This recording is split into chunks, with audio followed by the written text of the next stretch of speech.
Helps if you turn the microphone on. Good evening, I'm 14 First Alert meteorologist Arden Gregory here with your First Alert weather show. We do still have one more alert day on the board tomorrow. We've been on alert for a couple of days now for this heat wave we've been dealing with since the weekend, but we've still got one more day to go. So tomorrow we're on alert for another day of heat index values up in the triple digits, but then we remain on alert through tomorrow evening for the possibility of some scattered storms that'll come along a cold front. That's what's going to break the heat wave. So kind of a good news, bad news there. Bad news is there is the chance that we could get a few stronger storms, but we do need some rain, so be grateful if we get some. And also that rain, that cold front, that is what is going to break the heat wave. So something to look forward to there. I'm going to pull up the Facebook over here just so I can see if anybody's commenting.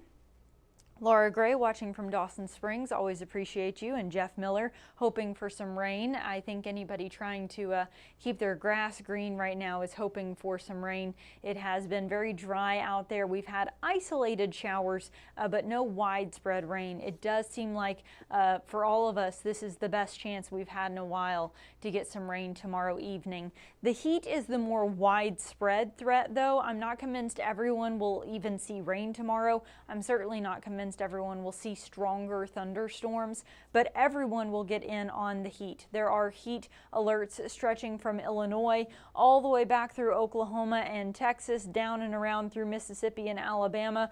We're kind of on the northeast corner of this area dealing with extreme heat. There is actually an extreme heat warning stretching along the Mississippi River there. That's that bright pink you see there. Here at home, we are all under a heat advisory until 7 o'clock tomorrow evening. So now that the sun has gone down, the heat threat is over for today, but we're still on alert for tomorrow. So all day tomorrow, essentially until the sun goes down, we're still on alert for the possibility of that extreme heat. Laura is ready for some cooler weather. So am I. Yes, we really need the rain. Good evening, Cheyenne. And William says he's got a dust bowl going on. Yeah, we do really need the rain. That is for sure. And Jake, thank you for watching from Otwell. So let's talk about the rain. Let's talk about our chances. We're dry out there tonight. We've got clear skies overhead. We may get a little patchy fog overnight tonight. That would be about as exciting as things are going to get later tonight. But as we get into tomorrow, there's an isolated chance we could get a stray shower sometime Tuesday morning up through about the middle of the day, but really our rain chances pick up later into Tuesday afternoon, mainly after 3 p.m. That's when this cold front's going to come in from the northwest, and as it does, it's going to kick up scattered showers and a few thunderstorms late Tuesday afternoon through Tuesday evening.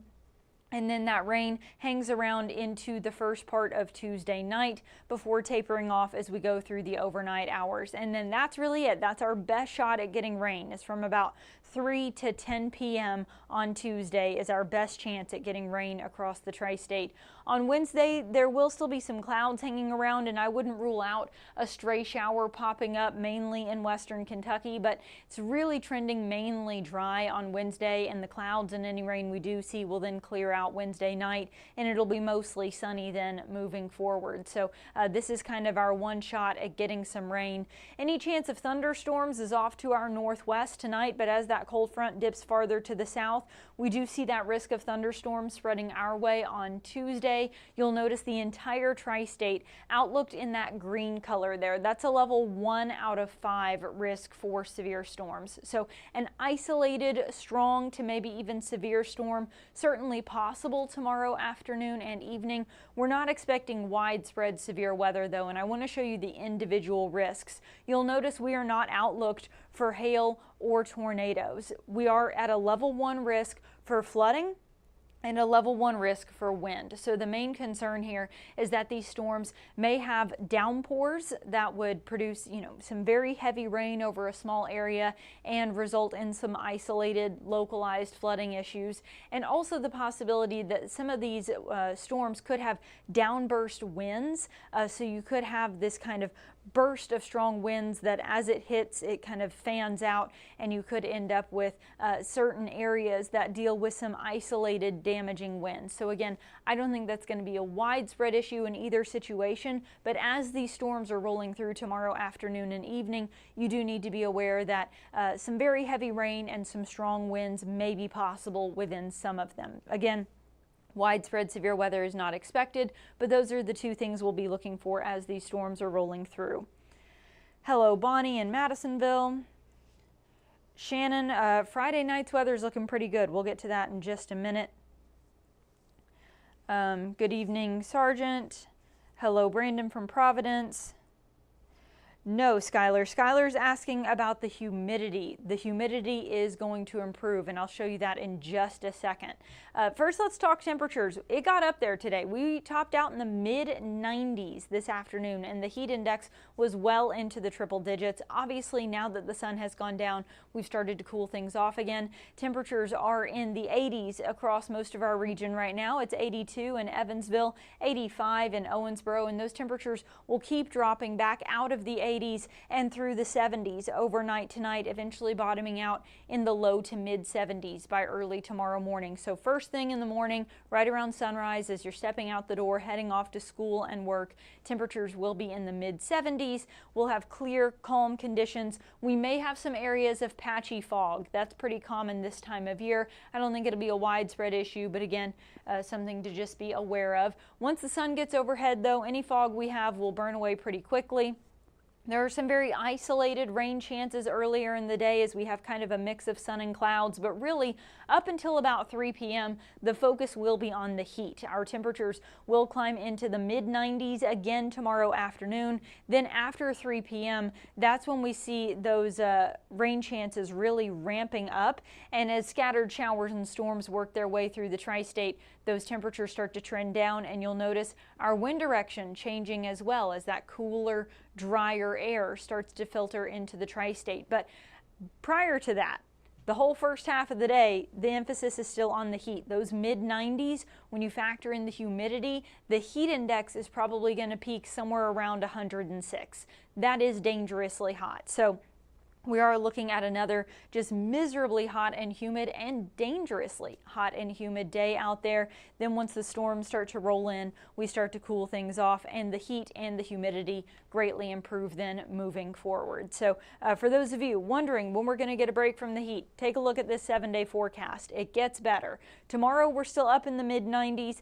Then Wednesday, Thursday, Friday, Saturday, we're looking at highs in the upper 80s to right around 90. That's pretty close to normal for this time of year. That's kind of typical mid-August heat for the tri-state. But then you'll notice we dip again. Another cold front moves through this weekend on Saturday.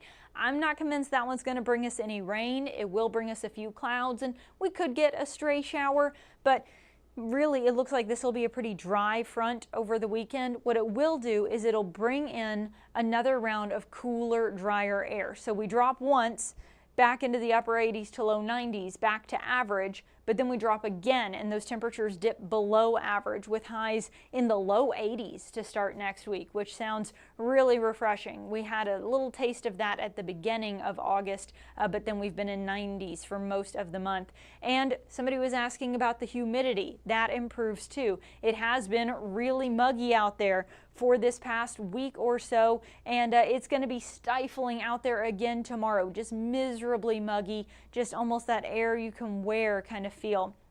But then that cold front moves through. Look at that drop in the humidity once that cold front moves through. Now it's still going to be kind of humid, but Wednesday, Thursday, Friday, Saturday, we're looking at just kind of very typical mid-August. Kind of warm, muggy, but not miserably so. Then that second cold front moves through and the humidity drops again. And I think by early next week, especially by Monday or so, we're really looking at much cooler, drier, more comfortable weather. So somebody was asking about Friday night. Friday night looks pretty good. It'll be kind of, you know, a typical August Friday night, kind of what you would expect for those first couple football games of the year.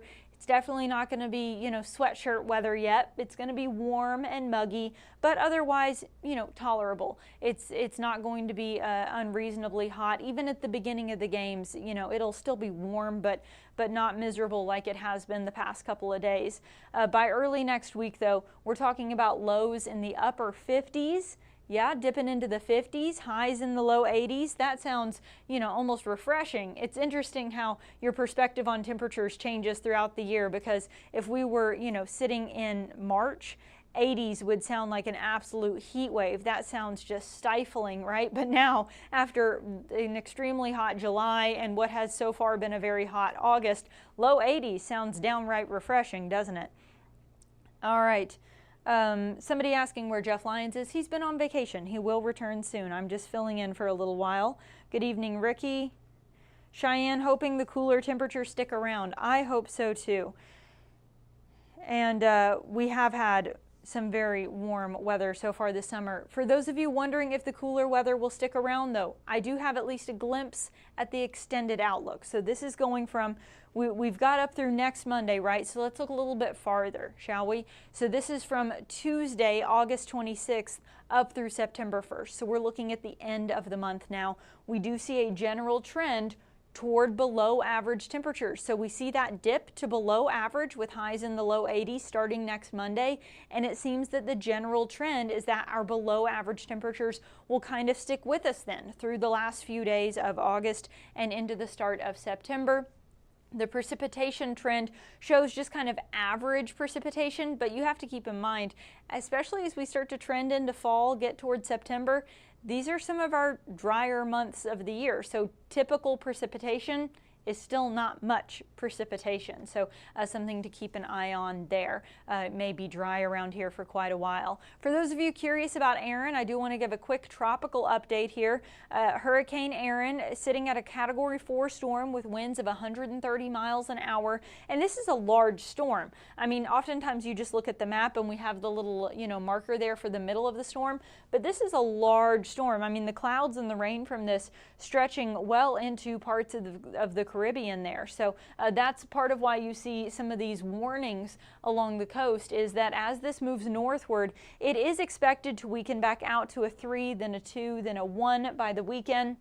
And it's still not expected to make landfall in the U.S. It's expected to stay just off the coast. But with a storm that size, as it comes up, that is still going to clip parts of the East Coast with some wind, some rain, some clouds, and very choppy waters, potentially some flooding. So I know that some of these little islands here off of the coast of North Carolina have already been evacuated, as they are concerned that as this moves northward, even if it doesn't actually make landfall, it's still going to be a problem for some of those coastal cities, especially right there where it kind of jets out there along the coast of North Carolina. So that is the general trend Erin is expected to take, coming up right along the East Coast and then turning and heading back out to sea there and continuing to weaken as it moves north into cooler waters. Another thing worth mentioning is this is not the only system that we're tracking in the tropics. There are 2 others that may potentially become named storms.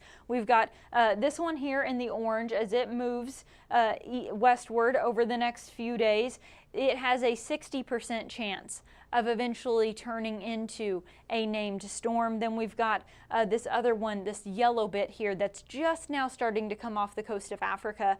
That is about a 10% chance. So, we'll see how it develops. We'll see how things change. But there are 2 just sort of ripples in the system right now that we're keeping an eye on that could eventually, if conditions come together right, turn into tropical systems, tropical storms, and or hurricanes. So we've got one with a 60% chance, one with a 10% chance, and those are in addition to Hurricane Erin that is sitting out, off the Atlantic coast right now. So we've got a couple different things that we're tracking. Hurricane Erin, obviously already named. If one of those 2 systems I was just talking about does turn into a named storm, the next one on the list would be Fernan, and then after that it would be Gabrielle, and then you go on down the list from there. I do think we'll burn through at least a couple more of these names because while technically hurricane season does last from May through November, you'll notice there's one part of the season where you have this huge spike. You really typically see the peak of hurricane season sort of through especially the first half of the month of September. So as you go through the month of August, you typically see an increase. Hurricane season usually hits its peak. That's where oftentimes we're tracking multiple named storms at one time, is as you go through the month of September, and then things kind of fall back off as you go through November, and then hurricane season comes to an end at the end of November. So it is likely that even if the two storms we're talking about right now don't end up developing, we're really sort of ramping up into hurricane season now. So we will likely be talking more and more about the tropics in the coming days and weeks here. So keeping an eye on Hurricane Erin, still not expected to make landfall in the U.S., but it is expected to have an impact, especially off the coast of North Carolina there. So we'll be keeping an eye on that and obviously bringing you coverage on 14 News as well.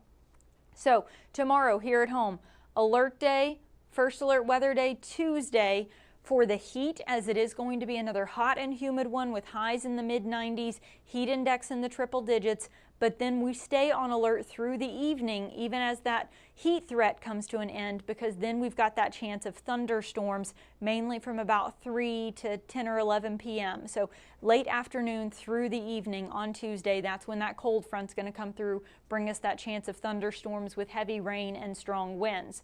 Behind that cold front, the heat and humidity both take a little bit of a dip. Highs in the upper 80s to right around 90. Humid, but not miserably so, just kind of what you would expect for mid-August in the tri-state. But then that second cold front moves through over the weekend. That one probably not going to bring us any thunderstorms. There's a slim chance it'll even bring us any rain. We may barely get a cloud out of this cold front, but it is going to usher in some cooler air, and by early next week we're looking at highs in the low 80s, lows in the upper 50s, and noticeably lower humidity. So it's really going to get pretty comfortable out there by early next week. All right, Tori says bring on the fall weather. You know, I think after the hot and humid summer we've had, there are a lot of folks that would kind of agree with you on that. And I really think once school starts, people tend to pivot and be ready for fall, you know. So I think everybody's kind of getting on board with that. Jennifer's ready for the 50s. I agree with you. And Judy, thank you for asking. My children are both doing wonderfully. My baby is in excellent health and growing way too fast. So everybody who's a parent knows exactly what I'm talking about there. They're just, you blink and it's crazy how much they change. They're growing very fast. All right. I'm not seeing any other questions about the weather, so I'm going to go ahead and wrap this up. There's one last look at the 7-day forecast. I'll obviously have another look at your forecast on 14 News tonight at 10, so I hope you will join us then. And everybody have a great rest of your night.